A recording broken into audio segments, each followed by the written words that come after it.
श्री स्वामी समर्थ सगळ्यांना. तर आजच्या व्हिडिओमध्ये मी तुमच्या सगळ्यांचे स्वागत करते. तर आज बघा मी तुम्हाला पनीर पटियाला ही रेसिपी करून दाखवणार आहे. त्यासाठी मी पनीर घेतलं, पापड घेतले 4 ते 5, ते आपल्या क्वांटिटीनुसार घ्यायचे. आणि कांदा, टोमॅटो, 10 ते 15 काजू बिजू घातले, 1 तेजपत्ता, 2 लवंगा, दालचिनीचा 1 तुकडा, हिरवी इलायची, अद्रक, लसूण, मीठ, कोथिंबीर, कस्तुरी मेथी, बाकी काही मसाले, या प्रकारे सगळं काही साहित्य घेतलं आहे मी. तर त्यामध्ये काही भाजलेली जिऱ्याची पूड आहे, काळी मिरी पावडर पण आहे, आपला घरचा मसाला आहे, धना पावडर. त्यानंतर परत आपलं हे बघा, आता हे जे पनीर आहे ना ते धुवून घेतलं मी स्वच्छ प्रकारे. आणि आता हे आपल्याला किसून घ्यायचं आहे. तर सगळ्यात आधी ना आपल्याला स्टफिंगची तयारी करायची आहे. जे आपल्याला पापडामध्ये भरायचं आहे ना त्यासाठी मी स्टफिंगची तयारी करते. तर आता यामध्ये काय केलं मी, एक थोडीशी हळद टाकली आहे, मिरेपूड टाकली आहे, आपली मिरे पावडर, आणि 1 चमचा भरून धना पावडर टाकली आहे. त्याचबरोबर मी तिखट पण टाकते आहे. तर तिखट मी यात पण काही टाकणार आहे, भाजीत पण काही टाकणार आहे. तर तिखट तुमच्या आवडीनुसार घ्या किंवा चवीनुसार घ्या. आणि ही आता भाजलेली जिऱ्याची पावडर टाकली मी. त्याचसोबत आता बघा चवीला मीठ पण टाकलं यामध्ये. आणि सोबत आता कोथिंबीर घालणार आहे किती मोठी. आणि थोडीशी कस्तुरी मेथी आहे ना हाताला क्रश करून टाकायची आहे. म्हणजे काय होतं, त्या स्टफिंगला पण छान प्रकारे वास लागतो. आणि काही थोडीशी मी भाजीत पण टाकणार आहे नंतर. तर हे बघा असं सुंदर प्रकारे आपलं स्टफिंग तयार झालं. आणि आता ही आजची जी ग्रेव्ही आहे ना, तर मी भाजून न घेता किंवा अशी हे न करता डायरेक्टली मी शिजवून घेणार आहे, शिजवून ग्रेव्ही तयार करणार आहे. तर आता हे बघा, या कढाईमध्ये मी सगळं काही टाकलं आहे. कांदा, टोमॅटो, लसूण टाकते आता कच्चा, अद्रक पण टाकली आहे, दालचिनीचा 1 तुकडा होता, 2 लवंगा होत्या, 1 इलायची होती हिरवी, ती पण टाकून घेतली त्यामध्ये. आणि आता एका मोठ्या ताटामध्ये ना आपल्याला पाणी घ्यायचं आहे. आणि हे जे पापड आहेत ना बघा, ते असे आलटून पलटून घ्यायचा आणि असा एका सुती कपड्यावर आपल्याला ठेवायचा आहे 1 ते 2 सेकंद. आता हे बघा असं ठेवलं आहे मी. आणि थोडंसं असं 1-2 सेकंद झालं का मग त्यामध्ये बघा असं छान प्रकारे स्टफिंग भरायचं आहे आपल्याला.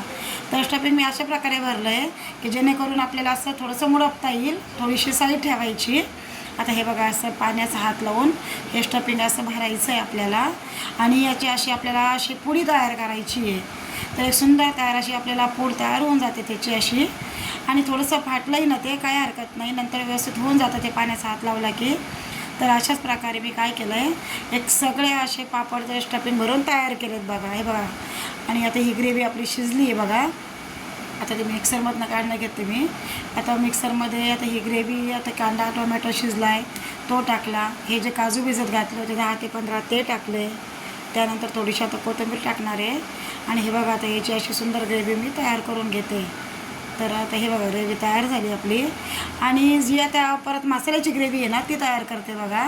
तर यामध्ये मी किचन किंग मसाला घेतला, जिऱ्याची पावडर घेतली थोडीशी, त्याचबरोबर काय केलं आहे धना पावडर पण घेतली आहे.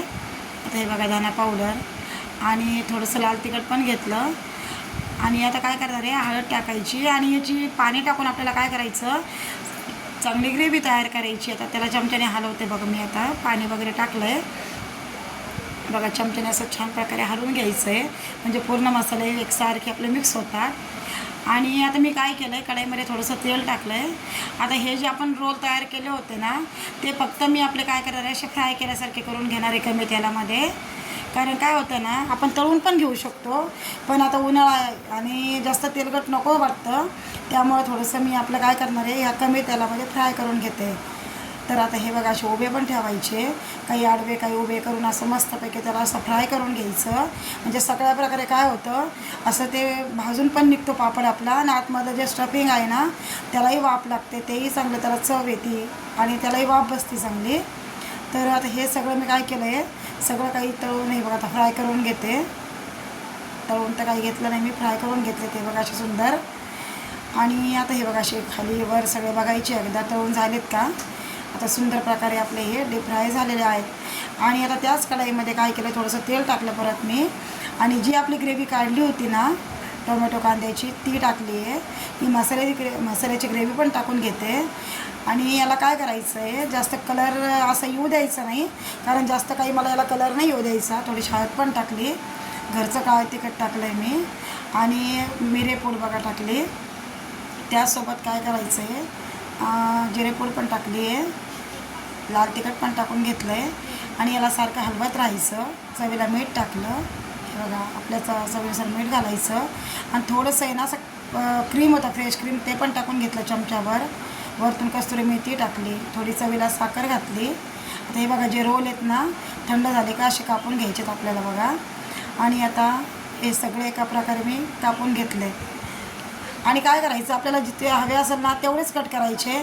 बाकी तुम्ही ठेवून दिली आणि ती ग्रेव्ही तशीही ठेवली तर चालते. जसं लागेल तसं तुम्ही त्याला वापरू शकता, म्हणजे खाण्याच्या वेळेस तुम्ही परत त्याला घेऊ शकता. मी काही सगळे कट केले नव्हते, 1-2च रोल कट केले मी. आता हे बघा ग्रेव्ही छान तयार झाली आपली.